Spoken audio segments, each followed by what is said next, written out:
সাইকেলটা অনেক শখ করে কিনেছিলাম, কিন্তু আমার সেভাবে সাইকেলটা চালানোই হয় না। যারা ভাবছো ইলেকট্রিক স্কুটি কিনবে তাদেরকে আমি বলবো একদমই কিনো না। ইলেকট্রিক স্কুটি কিন্তু একদমই ভালো না। বিয়ের পর থেকে প্রত্যেক বছর ওই গাড়িগুলোকে পুজো করে আসছে। অল্প টাকার গাড়ি বলে তোমরা অনেকেই সংশয় প্রকাশ করো, কিন্তু আমরা ইউটিউবে বিভিন্ন রিভিউ দেখার পর কিন্তু ন্যানোটা নিয়েছিলাম। হ্যালো বন্ধুরা, আমি মৈত্রী, আমি Pradyut. Welcome to our channel. তো বন্ধুরা, আজকে হচ্ছে 17ই সেপ্টেম্বর বিশ্বকর্মা পুজো। আর বিশ্বকর্মা পুজো মানে একটা বড় কাজ হচ্ছে গাড়ি ধোয়া। তো সেই কাজটা করার জন্যই আজকে আমরা নেমে পড়েছি। আর চারিদিকে এত গান হচ্ছিল, সেই জন্য ভয়েস ওভার দিতে হচ্ছে। এখন আমরা নেমে পড়েছি গাড়ি ধোবো বলে। প্রথমে এই গাড়িটাকে একটু সরিয়ে নেওয়ার পালা চলছে, তার কারণ গাড়িটা একদম দেওয়াল চেপে রাখা থাকে, তা একটু না সরিয়ে নিলে ধুতে খুবই অসুবিধা হবে, কারণ আমাদের কলটা ওই পাশেই রয়েছে। আর এদিকে তোমরা দেখতে পাচ্ছ একটা বাইক, একটা স্কুটি, সেই সঙ্গে আরও দুটো সাইকেল আজকে ধোয়ার কাজ রয়েছে। তোমরা অনেকেই বলবে যে আমরা কোনো কোথাও থেকে গাড়িটা কেন ধুচ্ছি না। অ্যাকচুয়ালি ব্যাপারটা হচ্ছে নিজের গাড়ি নিজে ধোয়ার মতন যে আনন্দ, সেটা কিন্তু কোথাও নেই। তো দেখো, এই যে সানসিল্কের পাতাটা প্রথমেই আমরা জলের মধ্যে গুলে নিলাম, কারণ এই জানো তো শ্যাম্পু লাগে পরিষ্কার করতে। দেখো, আজকে তোমাদেরকে একটা ছোট্ট টিপস আমি বলে দিচ্ছি। যাদের যাদের বাড়িতে গাড়ি রয়েছে, আমরা অনেকেই করে থাকি কি, গাড়িকে জল দিয়ে না ধুয়ে অনেক সময় অল্প ময়লা থাকলে বা ধুলো থাকলে আমরা কি করি, কোনো কাপড় বা ন্যাকড়া দিয়ে সেটা আমরা পরিষ্কার করে নিই। কিন্তু এটা কিন্তু কখনোই করবে না, কারণ এই ধুলোবালির মধ্যে যে কড়কড়ে ভাবটা থাকে, সেইটা কিন্তু যখন তুমি কাপড় দিয়ে ঘষবে তখন কিন্তু গাড়ির রঙের সঙ্গে সেটা ঘষা খাবে, ফলে রঙে কিন্তু ক্ষতি হয়। এটা কিন্তু আমি তোমাদের বলে দিলাম। সবসময় উচিত কিন্তু অল্প একটু জল হলেও সেটা দিয়ে আগে গাড়িটাকে ধুয়ে নেওয়ার পরে কিন্তু কাপড় দিয়ে মোছা। যদিও সেটা কিন্তু সবসময় সম্ভব হয়ে ওঠে না, আমার নিজেরই সেটা সবসময় সম্ভব হয় না, কিন্তু সেটা কিন্তু করতে পারলে খুবই ভালো হয়। আর বন্ধুরা, তোমাদেরকে আরেকটা কথা বলি, তোমরা যখন গাড়ি পরিষ্কার করছো তো তোমরা অবশ্যই খেয়াল করবে চাকাটা যেন তোমরা ভালো করে পরিষ্কার করো। কারণ তোমরা যতই গাড়ি পরিষ্কার করো না কেন, চাকাটা যদি অপরিষ্কার থেকে যায় তাহলে গাড়িকে কিন্তু পরিষ্কার লাগে না।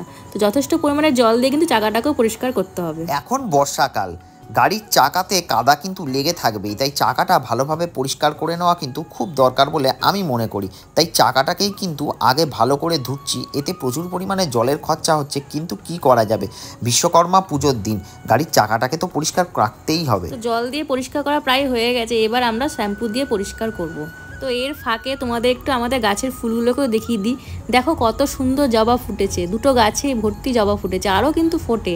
কিছু পেরে নেওয়া হয়েছে পুজোর জন্য।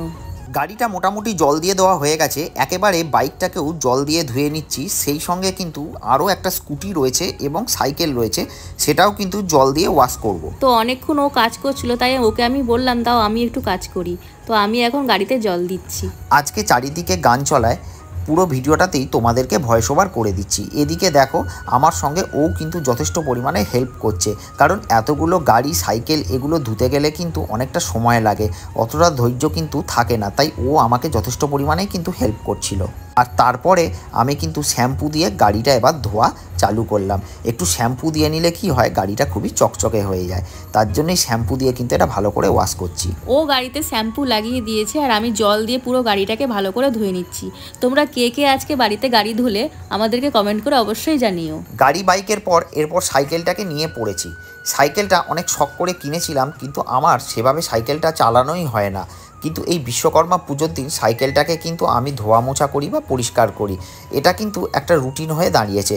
সাইকেলটা চালাই আর না চালাই, বিশ্বকর্মা পুজোর আগে সাইকেলটাকে কিন্তু আমি একদম ঠিকঠাক করে রাখি। এরপর বাকি শুধু ইলেকট্রিক স্কুটিটা, এটা ধোয়া হয়ে গেলে কিন্তু আমাদের ধোয়াধোয়ী কাজটা প্রায় হয়েই যাবে। ইলেকট্রিক স্কুটি নিয়ে আমি আমার ওপিনিয়ন তোমাদের সঙ্গে শেয়ার করছি। যারা ভাবছো ইলেকট্রিক স্কুটি কিনবে তাদেরকে আমি বলবো একদমই কিনো না। ইলেকট্রিক স্কুটি কিন্তু একদমই ভালো না। প্রথম মনে হবে যে পয়সার দিক থেকে অনেকটা সাশ্রয় হচ্ছে, কিন্তু তারপরে বুঝতে পারবে যে খরচা কিন্তু ক্রমশই বাড়ছে। তাই আমি সাজেস্ট করব কেউ কিন্তু ইলেকট্রিক স্কুটি একেবারেই নিও না। প্রথমে যখন আমরা গাড়ি পরিষ্কার করতে নামছিলাম সেই সময় দেখছিলাম আকাশে প্রচুর রোদ্দুর, তাই একটু ভয় ভয় করেই নামছিলাম যে রোদে হয়তো খুব কষ্ট হবে। কিন্তু দেখো, গাড়ি ধুতে ধুতে এখন বৃষ্টি চলে এসছে আর আমাদের গাড়ি ধোয়ার কাজ কিন্তু প্রায় শেষের পথে। গাড়িগুলো ধোয়ার পর স্নান করে এসে ও এবার গাড়িগুলোকে পুজো করে দিচ্ছে। বিয়ের পর থেকে প্রত্যেক বছর ওই গাড়িগুলোকে পুজো করে আসছে, এবছরও ওরই দায়িত্ব পুজো করার, তাই ও পুজো করে দিচ্ছে। আমি শুধু ফুল, ধূপ, মালা এগুলো ওকে এনে দিয়েছি। ও গাড়িগুলোকে সুন্দরভাবে পুজো করে দেয়, সিঁদুর দিয়ে দেয়, যা যা করণীয় সেগুলো ও কিন্তু করে দেয়। এবারে তোমাদেরকে ন্যানো গাড়ি সম্বন্ধে কিছু কথা শেয়ার করে দিই। অনেকেই ভাবতে পারো যে ন্যানো গাড়ি হয়তো খুব একটা ভালো নয়, মানে অল্প টাকার গাড়ি বলে তোমরা অনেকেই সংশয় প্রকাশ করো। আমরাও যখন গাড়িটা নিই অনেকেই সংশয় প্রকাশ করেছিল যে ন্যানো গাড়ি কতটা ভালো হবে, কিন্তু আমরা ইউটিউবে বিভিন্ন রিভিউ দেখার পর কিন্তু ন্যানোটা নিয়েছিলাম। সত্যি কথা বলতে ন্যানো গাড়ি কিন্তু অনেক ভালো, বিশেষ করে ন্যানোর বিল্ড আপ কোয়ালিটিটা খুবই ভালো, বডি খুবই শক্তপোক্ত। সেই সঙ্গে অনেকেই ভাবে ন্যানো নিয়ে হয়তো খুব একটা দূরে ট্রাভেল করা যায় না বা যাবে না, কিন্তু সেটা কিন্তু একদমই নয়। আমরা বাড়ি থেকে কিন্তু মুর্শিদাবাদ গেছিলাম গাড়ি নিয়ে, তারপরে সেখান থেকে কিন্তু আমরা তারাপীঠ গিয়েছিলাম। অনেক কিলোমিটার, আমাদের বাড়ি থেকে মুর্শিদাবাদ কিন্তু প্রায় 250 কিলোমিটারের কাছাকাছি। আমরা কিন্তু গিয়েছি গাড়ি নিয়ে, কোনো অসুবিধাই কিন্তু হয়নি। সেই সঙ্গে স্পিড উঠতেও কিন্তু কোনো সমস্যা হয় না। 100 কিলোমিটার গতিতে আমি চালিয়েও দেখেছি, কোনো সমস্যা কিন্তু হয় না। ন্যানোর মাইলেজ কিন্তু সমস্ত গাড়ির থেকে ভালো। এসি না চালালে প্রায় 24-25 মাইলেজ পাওয়া যায়, আর এসি চালালে সেটা হয়তো 19-20-তে আসবে। আর হাই রোডে গেলে প্রায় 30ও মাইলেজ কিন্তু দিয়ে দেয়, সেটা আমি নিজেই দেখেছি। তাই ন্যানোর মাইলেজ নিয়ে কিন্তু কোনো কথা হবে না। সত্যি কথা বলতে এক কথায় অনবদ্য।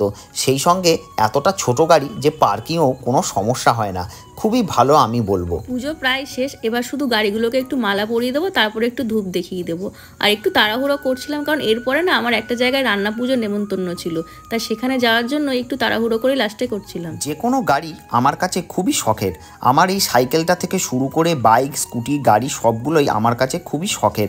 তাই একটু কিছু হলেই কিন্তু আমি সেগুলো সারানোর জন্য ব্যস্ত হয়ে পড়ি। এই একটা দিনই গাড়িগুলোকে ভালোভাবে যত্ন করতে পারি। সবসময় হয়তো সময় হয়ে ওঠে না, কিন্তু ইচ্ছা করে গাড়িগুলোকে সবসময় পরিষ্কার পরিচ্ছন্ন করে রাখতে। ও মোটামুটি সব গাড়ির মালাগুলো পরালেও স্কুটির মালাটা আমি পরাচ্ছিলাম। এই স্কুটিটা বর্তমানে আমাকে খুবই ভোগাচ্ছে। বহুদিন আমাকে অনেক দূর থেকে এই স্কুটিটা ঠেলতে ঠেলতে বাড়ি নিয়ে আসতে হয়েছে, কিন্তু বিশ্বকর্মা দয়া ঠাকুরের কাছে চাইবো স্কুটিটা যেন ঠিকঠাক হয়ে যায়, না হলে রাস্তায় কিন্তু আমাকে অনেকবারই পস্তাতে হয়েছে। বন্ধুরা, বাবা বিশ্বকর্মার কাছে তোমরাও একটু প্রে করো আমার স্কুটিটা যেন ঠিক হয়ে যায়। আমি 1-2বার ভাবছিলাম যে স্কুটিটা বিক্রি করে দিয়ে অন্য কিছু নেওয়া যায় কি না। তোমরা একটু সাজেস্ট করো তো যে স্কুটিটা বিক্রি করে কি তেলে স্কুটি নিলে ভালো হবে? এই স্কুটিটার সঙ্গে আলাদা একটা মায়া জড়িয়ে আছে, কারণ আমার সেকেন্ড অ্যানিভার্সারিতে ও আমাকে এটা গিফট করেছিল, তাই ঠিক সঠিকভাবে মনটা চায় না যে এটা বিক্রি করে দিতে। আর গাড়ির জন্য একটা বড় মালা নিয়ে এসেছি প্লাস্টিকের, তাই এইটা আমি বেঁধে দিচ্ছি যাতে করে খুলে না যায়। আর এখানে কিন্তু মৈত্রী সিঁদুর দিয়ে গাড়িটা পুজো করে দিচ্ছে। এভাবেই কিন্তু আমাদের গাড়িগুলো সব পুজো হলো এই বিশ্বকর্মা পুজোর দিনে। আর শেষে ধূপ দেখিয়ে বাবা বিশ্বকর্মার কাছে কামনা করে নিলাম সারা বছর যেন গাড়িগুলো খুব ভালো থাকে। গাড়ি নিয়ে বেরোনো মানেই তো জানো একটা ঝুঁকি থেকেই যায়, তাই বিশ্বকর্মা ঠাকুরের কাছে ভালো করে কামনা করে নিলাম। সবশেষে গাড়ি ড্রাইভার সিটে বসে একটু পোজ দিয়ে নিলাম। ভাবছি এবার গাড়ি চালানোটা শিখেই নেব, তাহলে ভালো হবে না বলো? বন্ধুরা, আজকের ব্লগটা এখানেই শেষ করব। দেখা হবে পরবর্তী ব্লগে। বাবা বিশ্বকর্মার কাছে আজকের কামনা তুমি সবাইকে ভালো রেখো। ভিডিওটা ভালো লাগলে লাইক করে দিও, আর চ্যানেলটা অবশ্যই সাবস্ক্রাইব করে দিও।